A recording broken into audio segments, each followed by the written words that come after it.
Bonjour à vous, j'espère que vous allez bien. J'ai donné comme thème à cette vidéo, ne vous trompez pas d'action au quotidien. Je vais essayer d'être claire dans mes explications. Je pense à celles qui sont dans la prestation de services, assistante, création de site internet, création prestataire de tunnels de vente comme moi je peux faire, community manager, enfin etc. etc.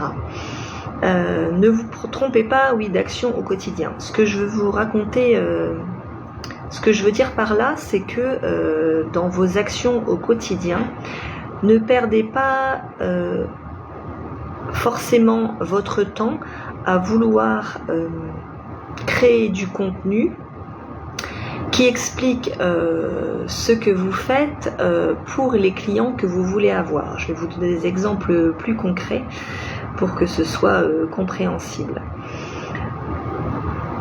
Mais ce que je veux dire par là, c'est que le temps que l'on passe à créer du contenu pour les réseaux sociaux, créer du contenu pour des articles de blog, etc., etc., ça peut être utile, mais tout dépend de ce que l'on propose donc comme prestation. Créer du contenu, ça prend énormément de temps, et je vous dis ça parce que fut un temps où je passais énormément de temps à créer du contenu parce que j'avais cru comprendre que c'était ce qu'il fallait faire. Donc je passais énormément de temps par jour, par semaine et donc par mois à créer du contenu. Mais tout ce temps que l'on passe à créer du contenu, c'est bien évidemment pas du temps que l'on passe pour des clients, et donc ce n'est pas du temps qui est profitable à notre entreprise, qui permet donc de générer du chiffre d'affaires. Quand on est prestataire comme assistante virtuelle, funnel builder, créateur de tunnels de vente, créateur de sites internet, etc., etc., il faut bien comprendre que notre clientèle cible, ce sont les entrepreneurs qui ont envie de passer un palier avec leur activité et qui ont bien conscience, qui ont pris conscience, qui ont envie de déléguer et qui ont envie d'investir.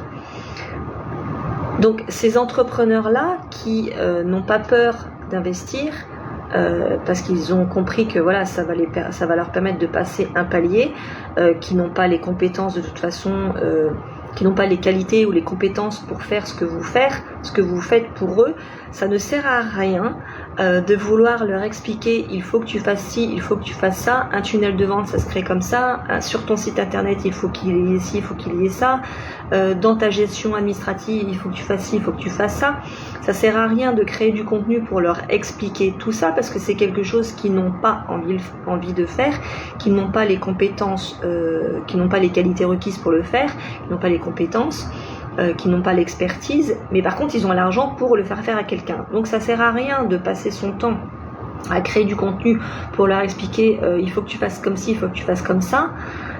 C'est du temps perdu pour rien. Il faut juste leur montrer que vous le faites déjà pour d'autres clients, pour vos clients, pour d'autres entrepreneurs qui sont comme eux, et que ça leur permet en fait d'obtenir des résultats, les résultats qu'ils ont envie d'attendre. Donc il n'y a pas besoin de créer du contenu tout le temps comme une machine, parce que ces entrepreneurs-là ils vont pas prendre le temps parce qu'ils n'ont pas le temps. Ils gèrent des clients, ils gèrent une entreprise qui ont déjà atteint un certain niveau. Et ce ne sont pas des entrepreneurs qui passent du temps sur les réseaux sociaux à scroller vos publications et à lire ce que vous avez écrit pour leur expliquer un tunnel de vente, ça se compose de ça, il faut que tu mettes ci, il faut que tu mettes ça, et puis il faut que tu fasses aussi une liste email, et puis patati patata. ça sert à rien de leur expliquer toutes les étapes et les outils dont ils ont besoin. Il faut juste en fait leur montrer que vous le faites déjà pour des clients, donc montrer des témoignages de clients satisfaits, avoir un minimum présenter un minimum sur vos réseaux ce que vous avez déjà fait, des preuves de qui vous êtes et de ce que vous faites pour des clients, mais ça demande pas forcément de créer du contenu, créer du contenu tout le temps. Quand on est prestataire comme ça, il vaut mieux passer son temps à créer ses propres process d'acquisition client. Il vaut mieux passer du temps à ça, il vaut mieux passer du temps aussi sur des groupes d'entrepreneurs ou de consoeurs, confrères qui font la même chose que vous pour vous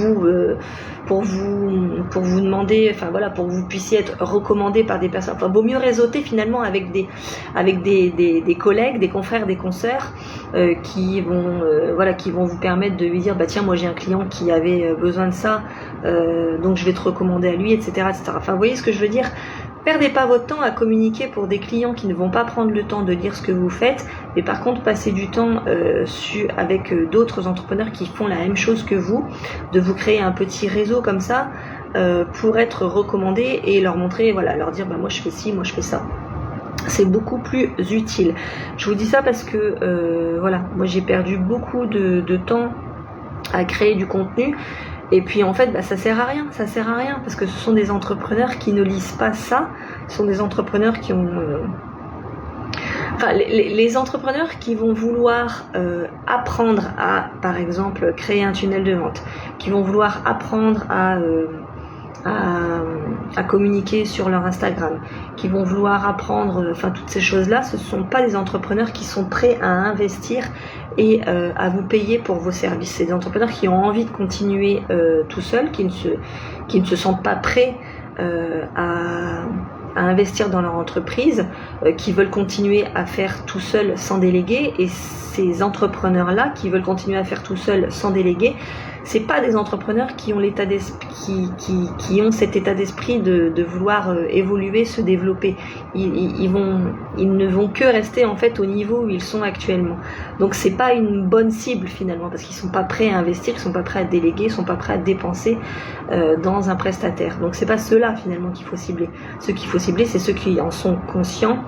Et donc ceux qui en sont conscients, c'est ceux qui ne perdent pas de temps sur les réseaux sociaux. Ce sont ceux que vous ne voyez pas forcément. C'est comme, j'ai déjà dit, les gens par exemple qui sont riches, on ne les voit pas. Ce sont pas les gens qui s'affichent sur les réseaux sociaux avec des vêtements, avec des signes extérieurs de richesse. Ça, c'est pas les vrais riches en fait. C'est ceux qui ont envie de montrer qu'ils ont une petite richesse. Ben, c'est exactement la même chose avec les prestataires. Les prestataires qui tournent bien, les assistantes qui tournent bien, ce ne sont pas celles que vous voyez en fait sur les réseaux qui créent, qui communiquent à gogo avec du contenu, qui créent du contenu à gogo. Les assistantes virtuelles, les OBM, Office Business Manager, les funnel builders, les créateurs de tunnels de vente qui cartonnent, tous ces entrepreneurs-là, on connaît leur nom par réseautage, mais ils ne créent pas du contenu, ils n'ont pas de calendrier de publication pour publier à gogo sur leurs réseaux sociaux. On ne les voit pas, on les recommande par réseautage, mais ils ne se montrent pas forcément. C'est comme les vrais riches. Les vrais riches, on ne les voit pas. Et ben en fait, les entrepreneurs, les prestataires de services qui tournent bien, on ne les voit pas. Tous ceux que l'on voit, qui communiquent à gogo sur les réseaux, ce sont des entrepreneurs qui n'ont pas forcément de clientèle encore et qui en cherchent, parce que s'ils ont le temps de créer du contenu à gogo, c'est qu'ils n'ont pas de clients pour qui travailler, ou bien c'est aussi des entrepreneurs qui ont envie, qui ont un besoin de se montrer, soit par narcissisme, soit par ego, vous voyez ce que je veux dire. Je peux me tromper, hein, c'est que ma vérité, mais c'est comme ça que je le vois et que je m'en suis rendu compte. Donc voilà, je veux juste dire à celles qui sont ici, qui sont prestataires de services, ne vous trompez pas dans vos actions au quotidien. Si vous démarrez tout juste, si vous démarrez depuis déjà un petit moment et que vous avez ce besoin quand même d'être visible, communiquez un petit peu, mais ne vous trompez pas de communication, mais perdez un perdez. Passez plutôt votre temps à essayer de réseauter avec des confrères, des consoeurs, enfin des collègues du même secteur que vous, ou bien qui font un petit peu, qui ont un petit peu la cible de clientèle que vous voulez, plutôt que de passer vos journées voilà, à créer un calendrier de publication, qu'est-ce que je vais pouvoir publier, à faire des visuels, à chercher voilà, des idées, à rédiger, à programmer et patati patata. Enfin, pour celles qui en font, vous savez ce que je veux dire, vous savez à quoi ça ressemble. Donc voilà ce que je voulais vous partager aujourd'hui, parce que c'est important. Souvent on se trompe de chemin, on pense que c'est important d'être sur les réseaux, de communiquer à gogo, de créer du contenu tout le temps et tout le temps et tout le temps et tout le temps, parce qu'il faut être visible tout le temps, mais ça demande de trouver des idées tout le temps et ça demande beaucoup de travail. Donc quand on est prestataire, c'est pas forcément utile de faire ça. Donc voilà, c'est important que vous le sachiez, parce que je veux pas que vous perdiez du temps comme moi j'ai pu le faire. Voilà, quand on crée tout ça, quand on passe du temps sur tout ça, c'est pas du temps que l'on passe pour des clients et c'est pas du temps qu'on met à profit pour générer du chiffre d'affaires. Donc voilà, c'était important pour moi de vous le dire. Donc comme ça c'est dit. Je vous souhaite une belle fin de journée et puis je vous dis à peut-être à demain ou dans la semaine. Bye bye.